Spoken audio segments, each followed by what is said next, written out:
Yes ma'am. Yes ma'am. Okay जी, screen share है सबसे?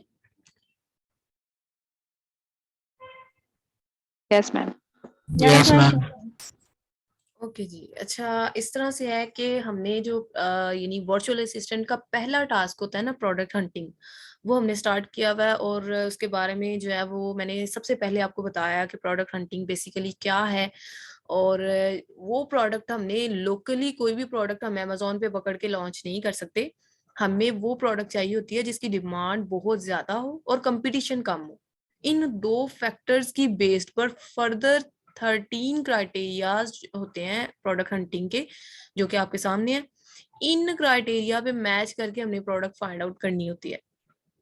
और इन इन क्राइटेरियाज का ये हिसाब होता है कि एक भी क्राइटेरिया मैच ना करे तो प्रोडक्ट फ्लॉप हो जाती है, ख्वाह जितने मर्जी स्टैट्स बाकी मैच कर रहे हो। मतलब बहुत ज्यादा स्टूडेंट्स ने मुझे प्रोडक्ट्स चेक करवाई हैं और बाकी तकरीबन सारे स्टैट्स मैच कर रहे होते हैं, लेकिन एक दो स्टैट्स से प्रोडक्ट रिजेक्ट होती है। सो इसीलिए तो कहा जाता है भाई, इसमें आपने पैशन दिखाना होता है, इसमें आपने पेशेंस दिखाना होता है। बहुत ज्यादा स्टूडेंट्स ऐसे होते हैं कि यहीं से लेफ्ट करके ना तो चले जाते हैं भाई, मतलब amazon का काम नहीं हमसे होना। लेकिन देखें, इसमें डिफरेंट टास्क हैं। मैंने आपको ऑप्शन भी दी थी स्टार्टिंग पे कि लेट्स ही आपसे प्रोडक्ट फाइंड आउट नहीं होती, तो मैं अपने बैच की बात नहीं कर रही, अल्हम्दुलिल्लाह मैं अपने थ्रू आउट स्टूडेंट को साथ अटैच रखती हूँ और मेरी फुल स्ट्रगल है कि मेरे स्टूडेंट उस मुकाम तक जाएं जिस जहां तक मैंने सोचा हुआ है। लेकिन मैं अपनी वैसे बैच फेलो की बात कर रही हूँ, या मैं अपना एक्सपीरियंस बयान करने जा रही हूँ कि मेरे बैच फेलो थे। और मतलब, और यहाँ मैंने जहां तक ऑब्जर्व किया अपने प्रीवियस बैच को या अपने सीनियर्स को, कि कुछ कुछ ऐसे स्टूडेंट्स होते हैं जो लेफ्ट कर देते हैं इसी टास्क से कि हम प्रोडक्ट हंटिंग नहीं कर सकते। क्यों नहीं कर सकते? भाई हमें मतलब प्रोडक्ट हंटिंग नहीं हुई, अगले काम जो यानी अमेजोन के हैं वो भी नहीं होने। तो उनका माइंडसेट इस टाइप का बन गया होता है, उनको कोई गाइड नहीं प्रॉपर वे से करता। भाई नहीं हुई प्रोडक्ट हंट तो कोई बात नहीं, गिव अप क्यों करना है आपने? इसमें इस अमेजोन की फील्ड में एक काम नहीं है, इसमें प्रोडक्ट हंटिंग है। चले ठीक है, लेट्स सी जी आपसे प्रोडक्ट फाइंड आउट नहीं हुई, आप सोर्सिंग करवा दें। आप क्या करें भाई, क्लाइंट पकड़ें, उससे प्रोडक्ट के, मैंने आपको स्टार्टिंग पे भी एक ऑप्शन दिया था कि आप उससे $200 $200 लें। ठीक है, 200 $250, ठीक है। उससे आप 200 $250 लेके खुद अपनी यानी अपने पास लें और नेक्स्ट आप सोर्स करवा दें कहीं से, कहीं किसी ग्रुप्स में जाके कहीं से आप पोस्ट लगाएं ना, मुझे विनिंग प्रोडक्ट यूके की या यूएसए की, जिसका भी अकाउंट क्लाइंट का होगा, वहां की मुझे प्रोडक्ट चाहिए। अच्छा, वो प्रोडक्ट आपको मिलेगी, आप उसको स्टैट्स पे चेक करोगे, for the analysis, complete analysis करोगे कि आइदर ये एक विनिंग प्रोडक्ट है कि नहीं। ठीक है, वो प्रॉफिट मार्जिन भी आपसे शेयर करेगा। तो देन प्रॉफिट मार्जिन, यही सारा क्राइटेरिया मैच करते हुए देन आफ्टर दैट आप किस पे मूव ऑन करेंगे। आपने क्या करना है, $200 लिए थे, आपने $150 जो है वो उसको देने हैं बात करके। ठीक है, पहले ही आपने बात कर लेनी है भाई मैं इतने की प्रोडक्ट आपसे, और आपने बाकी $50 आप अपने पास रखें। अच्छा, प्रोडक्ट हंटिंग का मामला क्लियर। अब ये नहीं मैं कह रही कि आपने इसकी प्रैक्टिस ही नहीं करनी, मैं एक वैसे सोल्यूशन उन स्टूडेंट्स के लिए कर रही हूँ जो सोचते हैं भाई हमें कभी मिलनी नहीं प्रोडक्ट, या गिव अप करने का सोचते भी हैं, मैं उनको ऑप्शन दे रही हूँ। रेदर देन दैट मैं ये हाइट, मैं बिल्कुल भी नहीं आपको कह रही कि आपने ये करनी ही नहीं है प्रैक्टिस, भाई मिल जाती हैं प्रोडक्ट्स।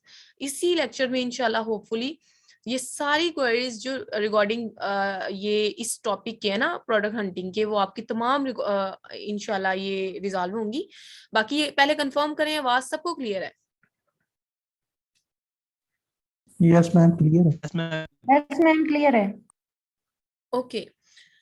अच्छा जी, बाकी मैं आपको बताने जा रही थी कि देखें, यानी कि प्रोडक्ट हंटिंग का मैं आपको बताने जा रही थी कि कुछ लोग यहाँ से गिव अप कर देते हैं। अच्छा, लेट्स सी आपसे प्रोडक्ट नहीं फाइंड आउट हुई, मैंने सोल्यूशन बता दिया, आप सोर्स करवाएं, आउट ऑफ द सोर्स करवाएं। ठीक है, नेक्स्ट आपने क्या करना है कि प्रोडक्ट सोर्सिंग।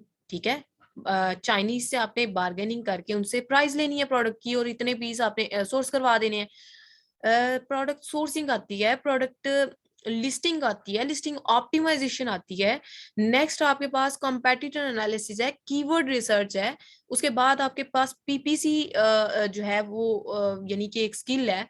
ये सारे step by step different project हैं। अगर एक नहीं हुआ तो लेट्स सी आप यहाँ पे क्यों गिव अप करते हैं भाई। आपने नेक्स्ट ऑनवर्ड मूव ऑन करना है, सोर्सिंग करवा लें, अगले जो टास्क हैं वो परफॉर्मेंस करवा लें। सो ये मेरा पॉइंट, मेन फोकस मैंने इस चीज पे किया है कि यानी स्टूडेंट्स ने इस चीज को डिप्रेशन में लिया हुआ है। मैंने ऑब्जर्व जहां तक किया, 2-3 स्टूडेंट मुझे ज्यादा डिप्रेस्ड नजर आए हैं, तो उनको मैंने ये सोल्यूशन बताया, भाई यहाँ पे गिव अप कभी भी नहीं करना, ठीक है। सेकेंड थिंग, हम अपने मेन टॉपिक की तरफ आते हैं कि प्रोडक्ट हंटिंग के बारे में हम पढ़ रहे थे, और प्रोडक्ट हंटिंग के बारे में हमने पढ़ा जी विनिंग प्रोडक्ट फाइंड आउट करनी है जो इन 13 क्राइटेरिया पे मैच प्रोडक्ट होगी। No doubt it's take a lot of time and effort as well, but अगर हम बात करें ना तो ये डेफिनेटली सी बात है, इतनी एफर्ट से प्रोडक्ट फाइंड आउट होती है, एक भी क्राइटेरिया ना मैच हो प्रोडक्ट फ्लॉप हो जाती है। तो देखें ये हर एक के साथ है। इवन दो मैं आपको अपना बताऊं तो मुझे भी प्रोडक्ट फाइंड आउट करते टाइम लग जाता है। मैंने अपने क्लाइंट के लिए प्रोडक्ट, इवन दो यहाँ तक मैंने अपने क्लाइंट के लिए प्रोडक्ट फाइंड आउट की और बड़ी एफर्ट से की, तो आगे जाके मसला ये हुआ कि उस प्रोडक्ट का ना पेटेंट इशू आ गया, ठीक है। पेटेंट इशू आया और उस वजह से करके ना, तो पेटेंट का भी इंशाल्लाह मैं क्लियर करूंगी आपको पेटेंट क्या चीज है। तो पेटेंट जब इशू आया ना तो वो मेरी प्रोडक्ट फ्लॉप हो गई। देन मैंने सेकंड प्रोडक्ट उसके लिए फाइंड आउट की, और Q4 की वजह से वो भी मेरी सोर्स नहीं हो पाई। तो देखिए मैंने दो प्रोडक्ट एट दैट टाइम उनको हंट करके दी। तो प्रोडक्ट, एक ही प्रोडक्ट इतना टाइम ले जाती है, हफ्ते के हफ्ते लग जाते हैं। तो इट्स मीन कि मैंने दो प्रोडक्ट फाइंड आउट करके दी। पैशन, जिस चीज में आपका पैशन होता है ना कि करना है मैंने, तो उसमें फिर टाइम मैटर नहीं करता, एफर्ट मैटर नहीं करती, ठीक है। वो मेहनत मेहनत ही नहीं लगती जब आपका पैशन हो जिस चीज में। सो बाकी ये है कि आपने भी इसी तरह इंशाल्लाह मूव ऑन करते रहना है, और होपफुली कि ये आपका एक्सपीरियंस जो है वो इस ट्रेनिंग के साथ या फिर ऑल राउंड अमेजोन की फील्ड के साथ बहुत अच्छा रहे, अल्लाह करे। बाकी मैं बताना चाह रही थी, ये 13 क्राइटेरिया हैं जिसमें हमने देखा रेवेन्यू सॉर्टिंग, और पहले सॉर्ट आउट कर लेते थे लेकिन राइट नाउ सॉर्ट आउट नहीं करते। मैं सेकंड सोल्यूशन भी आपको इस चीज का बताऊंगी कि लेट्स सी हम रेवेन्यू सॉर्टिंग नो है ना, आपने रेवेन्यू सॉर्टिंग यानी कि रेवेन्यू सॉर्ट आउट करके भी देखना है।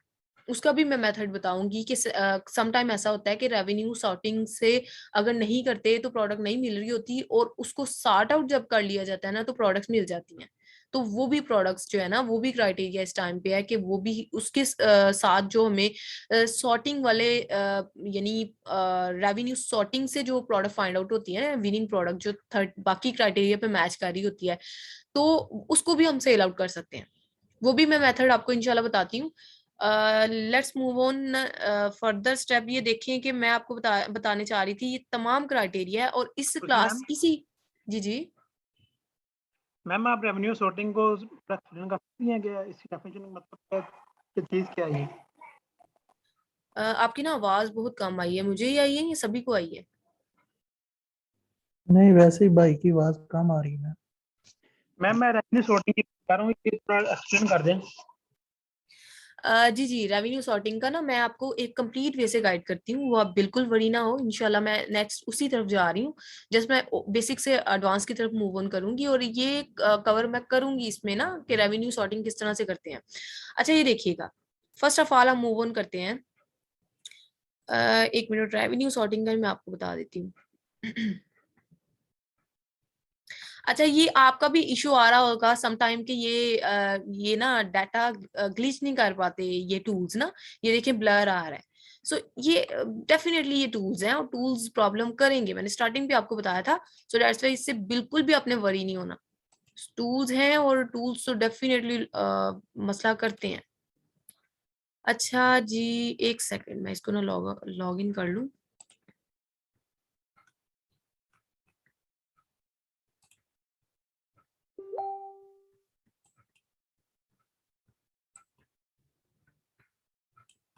हम्म।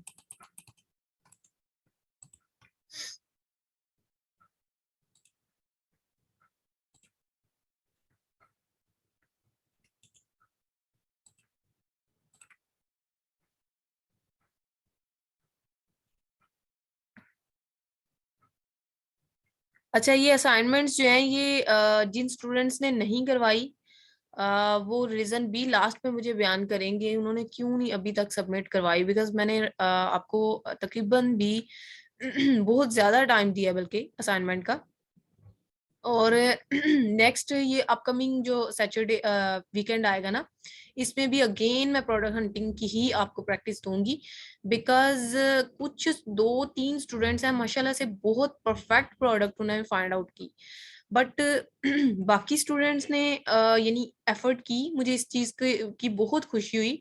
लेकिन एक चीज है कि कुछ स्टूडेंट्स ने की ही नहीं है राइट नाउ, अभी तक मुझे उनकी असाइनमेंट नहीं आई। तो एक तो ये चीज कि मेरे पास ना स्टूडेंट ज्यादा होते हैं और नो डाउट आपको आंसर जरूर मिल जाता है, लेकिन थोड़ा टाइम डिले हो सकता है, या फिर मैंने वीए से रेलिवेंट जो ग्रुप्स ज्वाइन किए हुए हैं या इस तरह से ना मेरे पास मतलब काफी नीचे चले जाते हैं मैसेज, तो फिर मुझे मतलब स्क्रॉल करते करते टाइम लग जाता है। तो उस वजह से सम टाइम किसी स्टूडेंट्स के अनरीड भी रह जाते हैं, तो वो भी वो पेशेंस दिखाया करें मुझे, या तो कॉल के थ्रू ना इन्फॉर्म कर लिया करें, तो फिर मुझे आइडिया हो जाया करेगा। बाकी ये है कि आपका ना कुछ स्टूडेंट्स की मुझे अभी तक नहीं आई, उनसे भी मैं रीजन पूछूंगी कि उन्होंने क्यों नहीं की। अच्छा ये देखिएगा, मैं बताने जा रही थी आपको कि सम टाइम ऐसा होता है ना कि हमने कहा सॉर्ट नहीं करना, रेवेन्यू को सॉर्ट करने का मकसद ये है, मतलब ये है यहाँ पे कि हमने ना इसको 2 दफा क्लिक करना है, ठीक है। जब 1 टाइम क्लिक करेंगे यहाँ पे रेवेन्यू पे, 1 टाइम क्लिक करेंगे तो लो टू हाई रेवेन्यू वाले आ जाएंगे, लो सेलर जिनके सबसे लो रेवेन्यू है ना। अच्छा ये आवाज सबको आ रही है? Yes ma'am. यस और मैम आ रही। ओके, रेवेन्यू सॉर्टिंग का मकसद मतलब ये है कि 1 टाइम अगर करेंगे ना, यहाँ पे क्लिक करेंगे तो जो सबसे लो रेवेन्यू वाले सेलर है ना, मिसाल के तौर पे ये 0 वाला है और ये डाटा ग्लिच किया हुआ है, ये $0 तो नहीं अर्न कर रहा होगा, इतनी सेल आई हुई है और इतना रेवेन्यू मंथली सेल इसकी इतनी है, तो डेफिनेटली ये 0 नहीं है, यानी इसकी अर्निंग जो है रेवेन्यू जो है। लेकिन वैसे मैं एग्जांपल से इंकोड करूंगी यहाँ पे कि अगर लेट्स सी कि यहाँ पे 0 उसका जो है ना रेवेन्यू 0 है, तो सबसे लो रेवेन्यू वाले है ना वो टॉप पे आ जाते हैं, और सबसे हाईएस्ट वाले होते हैं ना जो, वो लो पे चले जाते हैं। जब दोबारा अगेन सेकंड क्लिक यहाँ पे करूंगी ना, तो सबसे हाईएस्ट रेवेन्यू वाले ऊपर आ जाएंगे और सबसे लो वाले जो है वो नीचे चले जाएंगे, ठीक है। ये देखिएगा 1 टाइम मैंने क्लिक किया इसको, तो सबसे लो वाले जो है ना, ये डाटा का ये टूल्स का प्रॉब्लम है, ये सेलर का प्रॉब्लम नहीं है, सेलर अच्छे खासे ले रहे हैं। लेकिन वैसे ही मैं बता रही हूँ कि 1 टाइम मैंने क्लिक किया तो लो टू हाई आ गया, एंड अगेन मैं क्लिक करूंगी तो सबसे हाईएस्ट रेवेन्यू लेके जाने वाले सेलर जो है ना, उनका रेवेन्यू टॉप पे आ जाएगा, और बाकी ऑल राउंड आप नीचे देख लें कम ही है, ज्यादा नहीं है। सो यानी it's mean high to low हो गया। अच्छा यहाँ पे मैं आपको बताती चलूं, कुछ प्रोडक्ट्स ऐसी होती हैं जब इनको बिल्कुल हम क्लिक नहीं ना करते, ये तो 1 टाइम एंड 2 टाइम मैंने क्लिक किया तो रेवेन्यू सॉर्ट आउट किया मैंने हाई टू लो, ठीक है। लेकिन जब हम इसको सॉर्ट आउट नहीं करते तो मैंने सारा क्राइटेरिया मैच करके बताया, राइट। मैंने पिछले जो जितने भी आपको हंटिंग से रिगार्डिंग लेक्चर दिए हैं, मैंने आपको यही कहा है कि सॉर्ट आउट नहीं करना। लेकिन सम टाइम ऐसा होता है कि ये ना पहला क्राइटेरिया जो था ना वो ये था कि सॉर्ट आउट किया जाता था, सॉर्ट आउट से फिर देखा जाता था कि रेवेन्यू टॉप 10 का जो है ना वो कंसीडर किया जाता था कि यानी कि यूएसए के लिए 12,000 डॉलर से ज्यादा होना चाहिए, और यूके के लिए जो है ना वो तकरीबन 9 या 10,000 डॉलर से ज्यादा होना चाहिए। अगेन रिपीटेड दैट कि रेवेन्यू जो है ना सॉर्ट आउट करने का मकसद ये होता था कि टॉप 10 में जितने भी सेलर बैठे हैं ना, उन सबका डाटा, यानी कि टॉप 10 में जितने बैठे हैं, फर्स्ट टॉप 10 में जितने बैठे हैं उनका डाटा जो है वो 12,000 डॉलर से ज्यादा होना चाहिए for USA, and 9 to 10,000 dollar जो है ना वो यूके के लिए होना चाहिए। यानी इट्स मीन के सॉर्टिंग से फिर ये हो जाता था कि जितने भी सेलर है ना सॉरी फॉर दैट, जितने भी सेलर है ना उन सबका डाटा जो है ना, उनका सबका रेवेन्यू इतना होना चाहिए। अब वाला क्राइटेरिया ये कहता है कि सिर्फ 5 की फ्लेक्सिबिलिटी रखी हुई है, बाकियों की नहीं रखी हुई।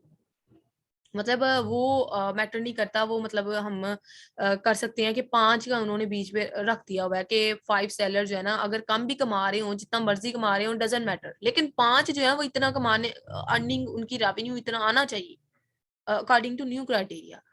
लेकिन पहले वाला क्राइटेरिया इस तरह का था। और कुछ प्रोडक्ट्स ऐसी होती हैं जो कि मे बी सॉर्ट जब ना करें तो मे बी ना क्राइटेरिया मैच कर रहा हो, लेकिन रेवेन्यू सॉर्ट कर लेना तो वो अच्छा खासा मतलब हमारा ना वो यानी कि सारे क्राइटेरिया मैच कर रहे होते हैं। तो ये सॉर्टिंग से भी आपने देख लेना है। अच्छा, ये क्राइटेरिया चेंज क्यों किया गया था?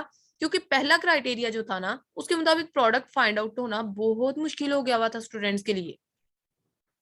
ठीक है, मतलब उसके मुताबिक ना प्रोडक्ट्स फाइंड आउट नहीं हो पा रही थी और स्टूडेंट बड़े ही कंफ्यूज एंड पजल थे कि अब क्या करना है। मतलब हंटिंग तो हमारे हाथ से गई, हम नहीं कर सकते, तो ये बड़े बड़े एक्सपर्ट ही हंटिंग कर सकते हैं। इवन दो उस टाइम पे अगर मैं बात करूं, जब ये क्राइटेरिया तो अभी आया ना, जब मैंने हंटिंग छोड़ दी हुई है, अब मैं मतलब बहुत कम करती हूँ, क्लाइंट के लिए ही करती हूँ, लोकली नहीं करती।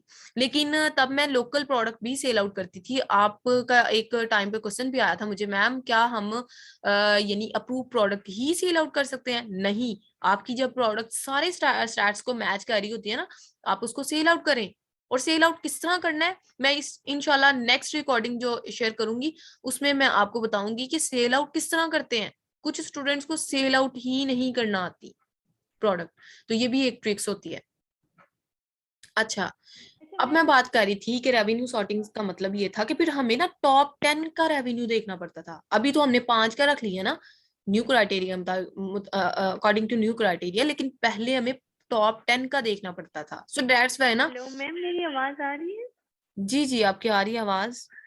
अच्छा मैम, इसमें ये जो काफी चीजें मिसिंग होती हैं, समटाइम प्राइस एन ए लिखा होता है, या रेवेन्यू में कुछ इसमें फिगर्स जो हैं वहां पे वो शो ही नहीं करते हैं। हीलियम 10 पे भी ऐसे ही हुआ है, जनरल स्काउट पे भी काफी जगहों पे। तो वो फिगर्स हम फिर कैसे इसमें ऐड कर सकते हैं? अच्छा, आप इस तरह से कह रहे हैं कि सम टाइम बीच में एक इसमें भी, सेलर। जी जी, इसमें भी था। अभी आपने जब कर रही थी तो इसमें भी काफी चीजें जो है वो मिसिंग थी, वो शो नहीं कर रही थी ना। तो उसके लिए वो शायद टूल्स का प्रॉब्लम या कुछ भी हो सकता है। तो फिर वो प्रॉब्लम हम कैसे रिजोल्व कर सकते हैं? अच्छा, तो फिर मैं अगेन रिपीट करूंगी आपके क्वेरी को कि आपने क्या कहा है कि आप बीच में जो सेलर है उनका डाटा शो नहीं हो रहा होता या नो कॉलम नो मिसिंग है? मैम, ये कॉलम में समटाइम किसी की प्राइस शो नहीं हो रही है। एसबीएम में मतलब कुछ भी चीजें एन ए लिखा होता है, हीलियम 10 में भी ऐसे था। हाँ, एन ए नील, मतलब यस, वो डाटा फेच नहीं कर पा रहा टूल। तो ये ना टूल का जी जी प्रॉब्लम जी होता है ये, यानी कि वो हमारा प्रॉब्लम नहीं है, हमारी तरफ से कोई मिस्टेक नहीं है, ये टूल का प्रॉब्लम जी जी। होता है। अभी मैंने तो आपको वो पहले भी फिर बताया ना। आप कैसे फिर वो उसको, आप मतलब ये काम तो फिर रुक जाता है नहीं नहीं, जब तक काम वो नहीं, शो ना करे। काम नहीं रुकता। ये ना एक्चुअली टूल्स वालों के पास ना लॉगिन्स डिफरेंट अकाउंट होते हैं। अगर एक अकाउंट पे जी डाटा ग्लिच नहीं कर पा रहा टूल, तो दूसरा अकाउंट वो आपको प्रोवाइड कर देते हैं जिसके थ्रू ये इशू रिजॉल्व हो जाता है। सो वो इसके बारे में आप ठीक है। बिल्कुल भी वरी ना हो। आप जब ये प्रॉब्लम आए, 1 से 2 दफा आए, तो फिर आप टूल प्रोवाइडर से कहेंगे, वो आपको कर देते होते हैं। तो मैम इसमें समटाइम ऐसा होता है कुछ प्रोडक्ट की ये जो सर्च वॉल्यूम जो है वो शो नहीं होता, बाकी सारी चीजें हमें सामने नजर आ रही है, सर्च वॉल्यूम पे भी एन नहीं होता है। तो उस वो काफी दफा हुआ है मेरे साथ ना। तो सर्च वॉल्यूम पे भी एन ए, हाँ, ये एन ए वाकई होता है। वो जो हीलियम 10 का आप कह रहे हैं ना, हीलियम 10 को रन करके जी तो जी टॉप पे एन ए आ रहा जी होता है, जी, सर्च वॉल्यूम नहीं शो यस होता। जी जी। तो वो actually in actual main tool का ही प्रॉब्लम है। वो आप टूल प्रोवाइडर से आप कहेंगे कि टूल्स जो है वो ओके, डाटा ग्लिच नहीं कर पा रहे हो, तो देन वो यानी लॉगिन चेंज करके ना तो आपको ये इशू रिजॉल्व कर देंगे। जी ठीक है, thank you ma'am, thank you. जी जी, वेलकम। अच्छा, ये ना आपकी प्रैक्टिस भी ली जाएगी इंशाल्लाह होपफुली अगली क्लास में।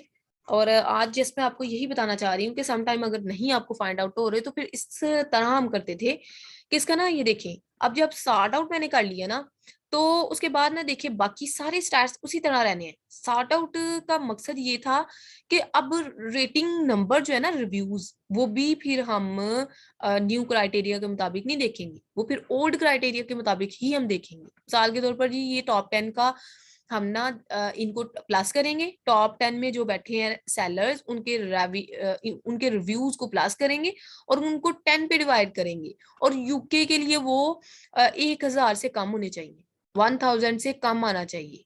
और यूएसए के लिए जो है ना, वो 12,000 से कम होने चाहिए। 15,000 से, सॉरी 15,000 यूएसए के लिए 15,000 से कम होने चाहिए, और यूके के लिए 1000 से कम होने चाहिए। 15,000 सॉरी कह रही हूँ, 1500।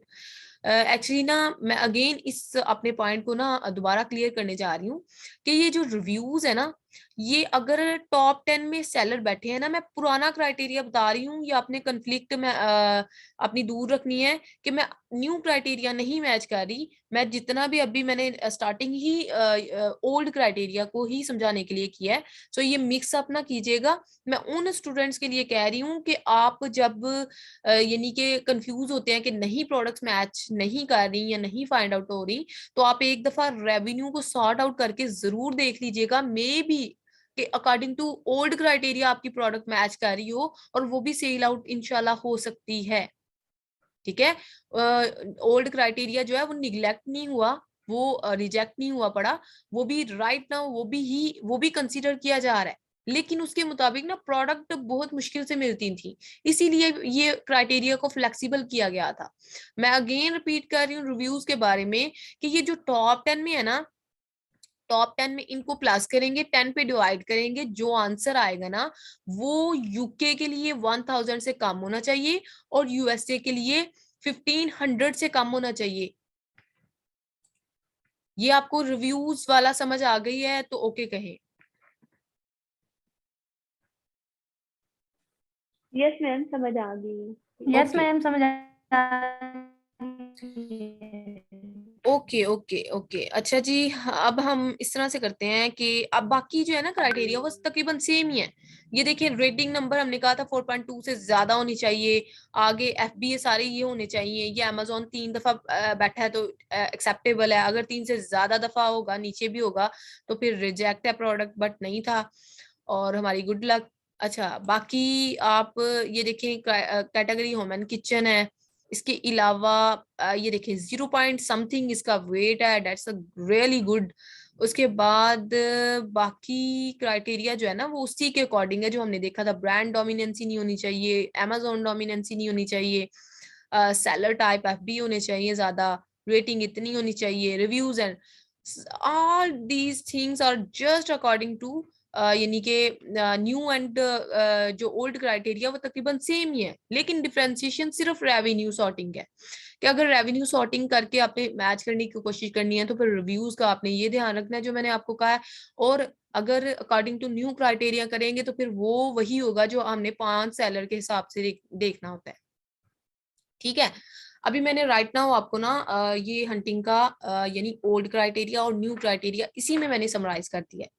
ठीक है, अभी ना मैं आपको हीलियम 10 का ना, उस दिन मैंने आपको हीलियम 10 का थिंग सो नहीं बताया था। अच्छा ये देखिएगा, मैं हीलियम 10 को अगर करूंगी ना तो मे भी वो डाटा ग्लिच नहीं कर रहा, मुझे लॉगिन अगेन चेंज करना पड़ेगा और टाइम हमारा वेस्ट ना हो, सो दैट्स व्हाई मैं जी जी मुझे ये कंफर्म करना था, इसमें जो मंथली रेवेन्यू है यूके के लिए 5000 प्लस होना चाहिए, मैक्सिमम 5 सेलर्स का, लेकिन इस प्रोडक्ट में जो है मुझे सिर्फ 3 स्टार्टिंग के सेलर ऐसे नजर आ रहे हैं जिनका रेवेन्यू 5000 से ज्यादा है, लेकिन एल्स अगर हम नीचे देखें तो 4000, 2000, 2000, 1000, तो हम ऐसे प्रोडक्ट को तो कंसीडर नहीं करेंगे। नहीं नहीं बिल्कुल भी नहीं करेंगे, ये तो मैंने एग्जांपल दी है, लेकिन ऐसी प्रोडक्ट को बिल्कुल भी नहीं करेंगे। और इसका ना प्राइस में भी आ रहा है प्रॉब्लम, ये देखें 15 का है, ये 29 का है, ये 13 का है और ये 6 का है और ये $5, यानी प्राइस फ्लक्चुएशन देखें कितनी ज्यादा है। तो इट्स मीन कि ऐसी प्रोडक्ट को हम बिल्कुल भी नहीं करेंगे। मैं तो जस्ट ओवरव्यू आपको बताने जा रही हूँ ना कि ये प्रोडक्ट मतलब यानी कि इस प्रोडक्ट पे मतलब हम नहीं जाएंगे, क्योंकि देखें 2 सेलर का डिफरेंस आ रहा है, एक का भी होता तो फिर भी हम मार्जिन नहीं रखते थे, हमने प्रोडक्ट फ्लॉप ही कहना था, क्योंकि ऑलरेडी वो 5 सेलर का तो हमें दे चुके हैं मार्जिन। अगर 5 सेलर भी मैच नहीं कर रहे तो इट्स मीन के फिर तो बात नहीं ना बनी। हमने इतनी बड़ी लॉन्च कर, यानी इस पे इन्वेस्टमेंट लगनी है। ये की होल्डर फॉर वॉल अगर मैं सेल आउट करने जा रही हूँ तो इसमें इतनी बड़ी इन्वेस्टमेंट इस प्रोडक्ट पे लगनी है, तो मतलब ऐसे कोई थोड़ी ना लगा देगा। ईच एंड एवरी एस्पेक्ट अगर क्राइटेरिया पे मैच करेंगे तो देन हम प्रोडक्ट पे यानी कि लगाएंगे, इन्वेस्टमेंट करेंगे, अदर देन दैट वहीं पे लेफ्ट कर देंगे। अच्छा ये देखिएगा, ये फर्स्ट डेट अवेलेबल में भी मैंने पीछे आपको बहुत डिटेल से बताई हुई है ये चीज, कि सेलर को 6 मंथ एटलीस्ट यानी हो जाने चाहिए। आपको एस्टिमेशन लगा लीजिएगा डेट के हिसाब से कि 6 मंथ्स उसको अमेजोन पे सेल आउट करते उसको 6 महीने हो गए हों, ठीक है। तो at least 6 months old seller Amazon पे जो टॉप 10 में बैठे हैं वो 6 मंथ्स ओल्ड सेलर होने चाहिए अमेजोन पे। बाकी ये है कि मैं आई थिंक सो कि मैं बाकी चीजें क्लियर कर चुकी हूँ आपके साथ। और अभी मैं ना हीलियम 10 का आपको थोड़ा सा बता देती हूँ। अच्छा ये हीलियम 10 का नो डाउट कि ये आपको नजर बहुत ही लो आ रहा होगा, बिकॉज इसका जो है ना वो मैंने डेफिनेटली ये स्क्रीनशॉट ही लिया हुआ है। अगर मैंने अगेन रिपीट किया कि यहाँ पे लॉग इन करती हूँ ना तो वो दोबारा से अकाउंट चेंज हो जाएगा, यानी टाइम लगेगा। अच्छा ये देखिएगा, हीलियम 10 को जब हम रन करेंगे ना, हीलियम 10 की एक्सटेंशन ये देखें यहाँ पे नजर आ रहा है ना, हीलियम 10 डैशबोर्ड, यहाँ पे डिसेबल्ड, हीलियम 10 डिसेबल इसलिए आ रहा है क्योंकि ये लॉगिन नहीं है। अच्छा हीलियम 10 को जब रन करेंगे ना, जिस तरह हम जंगल स्काउट को रन करके तो क्राइटेरिया को मैच करते हैं, ये जंगल स्काउट को मैंने रन किया था और हीलियम 10 को किया है, लेकिन वो डाटा ग्लिच नहीं कर पा रहा, सो दैट्स व्हाई ना, अगेन देख लेते हैं जी, दैट्स वाई मसला आ रहा है। अच्छा हीलियम 10 को आपने किस तरह से रन करना है, जंगल स्काउट को डायरेक्ट ही कर देना है। हीलियम 10 को करने के लिए आपने एक्सरे पे क्लिक करना है। जब एक्सरे पे क्लिक करेंगे तो अगेन वही चीज के मेरा डाटा ग्लिच नहीं हो रहा है, यानी कि वो फैच नहीं कर पाया सारा डाटा ये टूल। सो दैट्स वाई मैं आपको एज अ सैंपल मैंने ऑलरेडी ओपन किया हुआ था, यही मैं ओपन करके आपको बता देती हूँ कि लेट्स सी कि मैंने हीलियम 10 को रन किया और इस तरह के जो है ना स्टैट्स नजर आए हैं। अब सेम लाइक दैट जिस तरह जंगल स्काउट को मैच करते हैं इसी तरह हीलियम 10 को मैच करेंगे। अच्छा ये ना नेक्स्ट मैं रिकॉर्डिंग में इंशाल्लाह इसको डिटेल से आपके साथ गाइड करती हूँ, उसको हीलियम 10 को भी डिस्कस कर लेते हैं और प्रोडक्ट को किस तरह सेल आउट करते हैं ये भी इंशाल्लाह नेक्स्ट रिकॉर्डिंग में हम देखेंगे। सो आपने क्या करना है कि दोबारा से इसको ना ज्वाइन कर लेना मीटिंग को और बाकी चीजों को कवर अप करते हैं और लास्ट रिकॉर्डिंग जो होती है ना वो आपकी प्रैक्टिस होती है। सो आपने जूम मीटिंग ऐप जो कोशिश करें सारे ही स्टूडेंट्स अपने लैपटॉप में डाउनलोड करें, बिकॉज आपकी रिकॉर्डिंग जो है वो आपकी प्रैक्टिस ली जाएगी विया योर लैपटॉप। और बाकी किसी ने असाइनमेंट सबमिट करवानी है तो वो भी ड्यूरिंग द क्लास चेक करवा सकता है। ओके जी स्टूडेंट्स, आपने नेक्स्ट रिकॉर्डिंग लिंक से ज्वाइन ले लेना है और इसको यहीं पे ऑफ करते हैं।